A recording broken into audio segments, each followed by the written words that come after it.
अस्सलाम वालेकुम बच्चों, कैसे हैं आप सब। बच्चों, हमने फ्रैक्शन सीखी, हमने लाइक अनलाइक फ्रैक्शन को सीखा, ठीक है। हमने फ्रैक्शन में मल्टीप्लिकेशन डिवीजन को भी सीखा। आज हम फ्रैक्शन ही के साथ ये देखने वाले हैं कि कौन सी वैल्यू हमारे पास ग्रेटर है, कौन सी लेस है और कौन सी इक्वल है। हमने पहले नंबर्स के साथ भी किया था ना, greater than, less than and equal to. अब हम फ्रैक्शंस के साथ इसको करना सीखते हैं। तो इसमें भी हमारे पास दो तरह की वैल्यूज़ होती हैं। एक होती है लाइक फ्रैक्शन जिसमें डिनोमिनेटर्स सेम होते हैं, और एक होती है अनलाइक फ्रैक्शन जिसमें डिनोमिनेटर्स डिफरेंट होते हैं। अब जो होती है लाइक फ्रैक्शन, उसको सॉल्व करना बहुत इजी होता है, उसी वक्त हम उसको देखते हैं और उसको सॉल्व कर लेते हैं। लेकिन जो अनलाइक फ्रैक्शन होती है उसमें हमें थोड़ा सा इसका सल्यूशन निकालना पड़ता है। उसके बाद हम डिसाइड करते हैं कि कौन सी वैल्यू ग्रेटर है और कौन सी वैल्यू लेस है। पहले हम आसान काम करते हैं, फिर हम मुश्किल की जानिब बढ़ेंगे, राइट। जब हमारे पास लाइक फ्रैक्शन वाले क्वेश्चंस आ जाते हैं जिसमें कि डिनोमिनेटर्स सेम होते हैं, हम जस्ट न्यूमरेटर्स पर फोकस करते हैं, और जो सा न्यूमरेटर ग्रेटर होता है वही वैल्यू ग्रेटर काउंट होगी, right. It's mean 3/8 is greater than 1/8। Easy था ना। अब देखिए, बिल्कुल दूसरी वैल्यू को भी हम देखते हैं, ये भी सेम इसी तरह इसको हम डील करेंगे। 4/7 और सेकंड पर है 2/7। Denominators are same, numerator different है, 4 एंड 2। यू नो बच्चों कि 4 जो है वो ग्रेटर होता है, तो 4/7 की जो वैल्यू है वो ग्रेटर होगी। इससे हमें पता चला कि 4/7 इज़ ग्रेटर दैन 2/7। हाँ, तो बच्चों हमने देखा कि जिनके डिनोमिनेटर्स सेम होते हैं वो होती है लाइक फ्रैक्शन, और उसको सॉल्व करना ज़्यादा इजी होता है क्योंकि हम इसके न्यूमरेटर्स पर फोकस करते हैं। ये हो गया लाइक फ्रैक्शन। अब हम बढ़ते हैं अनलाइक फ्रैक्शंस की जानिब। अनलाइक फ्रैक्शन कौन सी होती हैं? जिनके डिनोमिनेटर्स एक दूसरे से मैच नहीं करते, डिफरेंट होते हैं। 3/4 एंड 1/6। आप देख सकते हैं कि दोनों के डिनोमिनेटर्स डिफरेंट हैं। अब यहाँ पर हमें जज करना मुश्किल हो गया है कि कौन सा नंबर, कौन सी जो फ्रैक्शन है वो ग्रेटर है और कौन सी लेस है। इसको जानने के लिए हम एक प्रोसेस से इनके डिनोमिनेटर्स को सेम करते हैं और इसको बनाते हैं लाइक फ्रैक्शन। उसके बाद हम किसी नतीजे पर पहुँचते हैं कि कौन सी फ्रैक्शन बड़ी है और कौन सी छोटी। मैं आपको वो प्रोसेस बताती हूँ कि किस तरह हम इसको लाइक फ्रैक्शन बनाते हैं। हम डिनोमिनेटर्स का एलसीएम लेते हैं, राइट। एलसीएम लेना मैंने आपको सिखाया था थ्रू प्राइम फैक्टराइजेशन। हम एलसीएम इस तरह से लेते थे ना। यहाँ भी हमने इसको लाइक फ्रैक्शन बनाने के लिए डिनोमिनेटर्स का एलसीएम लेना है, और हम सबसे छोटे डिजिट से एलसीएम लेना शुरू करते हैं 2 पर, क्योंकि ये दोनों नंबर्स डिवाइड हो जाएंगे, इसलिए हम 2 का टेबल यहाँ पर पढ़ेंगे। 2 2s are 4 and 2 3s are 6। अब ये दोनों डिजिट एक दूसरे से डिफरेंट हैं, एक जैसे टेबल पर डिवाइड नहीं हो सकते, तो हम इनको सेपरेटली डील करेंगे। कैसे? 2 1 इज इक्वल टू 2 और 3 हम एज इट इज़ नीचे उतार लेंगे, ठीक है। और अब हमारे पास है 3 प्राइम नंबर है, अपने ही टेबल पर जाएगा। ये 1 यहाँ पर भी आ गया। प्राइम फैक्टराइजेशन में मैंने आपको यही सिखाया था कि एंड पर आपके पास 1 आना ज़रूरी है। अब हमने क्या करना है कि इस साइड पर जो डिजिट्स हमारे पास मौजूद हैं, हमने इनको आपस में मल्टीप्लाई कर लेना है। 2 2s are 4, 4 3s are 12। हमारे पास यहाँ पर एक नंबर हमें मिल गया है 12 एलसीएम, ठीक है। 12 एलसीएम है।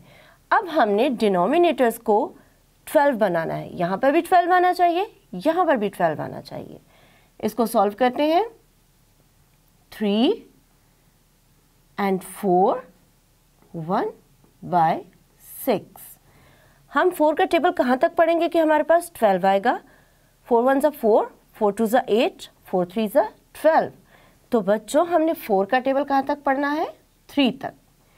और ये भी एक रूल है कि जब हमने डिनोमिनेटर को 12 बनाना है और जिस नंबर के साथ मल्टीप्लाई कर रहे हैं, सेम उसी नंबर को हम न्यूमरेटर के साथ भी मल्टीप्लाई करते हैं। ये आपने अपने माइंड में रखना है, राइट।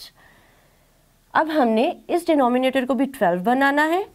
6 1s are 6, 6 2 ज़ा 12। हम 6 को किसके साथ मल्टीप्लाई करने वाले हैं? 2 के साथ। तो न्यूमरेटर को भी हम सेम नंबर के साथ मल्टीप्लाई करेंगे।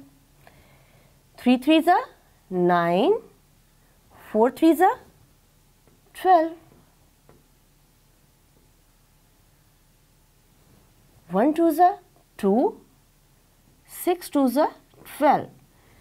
ठीक है बच्चों, अब हमारे पास डिनोमिनेटर सेम हो गए हैं। अब ये बन गई है लाइक फ्रैक्शन। अब हमें जज करना इजी हो गया है कि कौन सी फ्रैक्शन ग्रेटर है और कौन सी फ्रैक्शन स्मॉलर है। 9 हमने सेम इसी तरीके से जैसे हमने ये किया था, न्यूमरेटर पर फोकस किया था, यहाँ पर भी देखेंगे कि न्यूमरेटर में कौन सा नंबर बड़ा है, 9 या 2। 9 बड़ा है, it's mean 9/12 is greater than 2/12। अब हमारे पास क्वेश्चन को सॉल्व करने के लिए ये सारा सोल्यूशन हमारे सामने आ गया है। यहाँ पर हम मेंशन कर सकते हैं कि 3/4 इज ग्रेटर देन 1/6। ठीक है, मज़ीद इसी तरह का एक क्वेश्चन करते हैं ताकि आपका कॉन्सेप्ट मज़ीद अच्छे से क्लियर हो जाए। राइट, क्या मैंने आपको बताया था? डिनोमिनेटर्स पर फोकस करना है, अगर तो सेम है तो गुड, अगर सेम नहीं है तो सॉल्व करना पड़ेगा। 9 and 4 का एलसीएम लेंगे बिल्कुल इसी वे से, 9 and 4। अब ये ओड नंबर है और ये इवन नंबर है, दोनों अलग अलग टेबल्स पर डिवाइड हो रहे हैं। तो हम पहले एक नंबर को डील करते हैं, फिर दूसरे को करेंगे। 3 3 ज़ा 9, 4 एज इट इज़ नीचे आ गया। अगेन 3 1 ज़ा 3, 4 एज इट इज़ नीचे आ गया। यहाँ पर आ गया 1, लेकिन यहाँ पर 4 मौजूद है। अब हमने इसको सॉल्व करना है। सो 2 2 ज़ा 4 एंड 2 1 ज़ा 2। अब हमारे पास एलसीएम वाला सोल्यूशन मौजूद है। हमने साइड वाले नंबर्स लेने हैं, इनको करना है मल्टीप्लाई। 3 3 ज़ा 9, 9 2 ज़ा 18, 18 2 ज़ा 36। हमारे पास यहाँ पर क्या एलसीएम निकला है? 36। अब हमने क्या करना है? डिनोमिनेटर्स को क्या बनाना है? 36 बनाना है। तो 9 का टेबल हमने कहाँ तक पढ़ना है कि 36 आए, देखते हैं। और इसी तरह इसका डिनोमिनेटर है 4, तो 4 का टेबल हमने कहाँ तक पढ़ना है कि 36 आए। पढ़िए 9 का टेबल। 9 1 ज़ा 9, 9 2 ज़ा 18, 9 3 ज़ा 27 एंड 9 4 ज़ा 36। इट्स मीन हम इस 9 को 4 से मल्टीप्लाई करेंगे तो हमारे पास आएगा 36। और सेम इसी तरह जैसे मैंने आपको बताया था कि जिस नंबर के साथ हम डिनोमिनेटर को मल्टीप्लाई करते हैं, सेम उसी नंबर के साथ न्यूमरेटर को भी मल्टीप्लाई करते हैं। अब हम दूसरी वैल्यू को देखते हैं। यहाँ पर हमारे पास है 4। 4 को भी हमने क्या बनाना है? 36। 4 का टेबल पढ़ते हैं कि कहाँ पर हमें 36 मिलता है। 4 1 ज़ा 4, 4 2 ज़ा 8, 4 3 ज़ा 12, 4 4 ज़ा 16, 4 5 ज़ा 20, 4 6 ज़ा 24, 4 7 ज़ा 28, 4 8 ज़ा 32 एंड 4 9 ज़ा 36। 4 का टेबल हमने पढ़ा है 9 तक, तो 36 मिलेगा। सेम 9 न्यूमरेटर के साथ भी मल्टीप्लाई होगा। राइट, 5 4 ज़ा 20, 9 4 ज़ा 36, 3 9 ज़ा 27 एंड 4 9 ज़ा 36। तो देखा बच्चों, यहाँ पर आकर हमारे पास हो गए दोनों डिनोमिनेटर सेम। यहाँ पर बन गई लाइक फ्रैक्शन। अब हमने इजीली बता देना है कि कौन सा नंबर ग्रेटर है और कौन सा स्मॉलर है। 20/36, 27/36।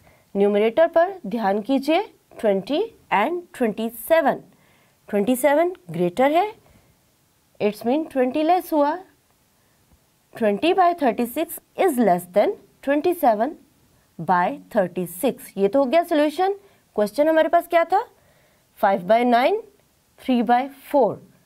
5/9 इज लेस देन 3/4। ठीक है, इसका ये सोल्यूशन था और इसका ये सोल्यूशन। तो 27 हमारे पास ग्रेटर है और 20 हमारे पास लेस देन है। वही साइन हमने पुट कर दिया और इस तरह से हमने बनाया अनलाइक फ्रैक्शंस को लाइक फ्रैक्शन और फिर हमने उसको सॉल्व किया। आप इस तरह के क्वेश्चंस की प्रैक्टिस करते रहिए। फिर हम मिलेंगे फ्रैक्शन के ही नए टॉपिक के साथ। अल्लाह हाफ़िज़।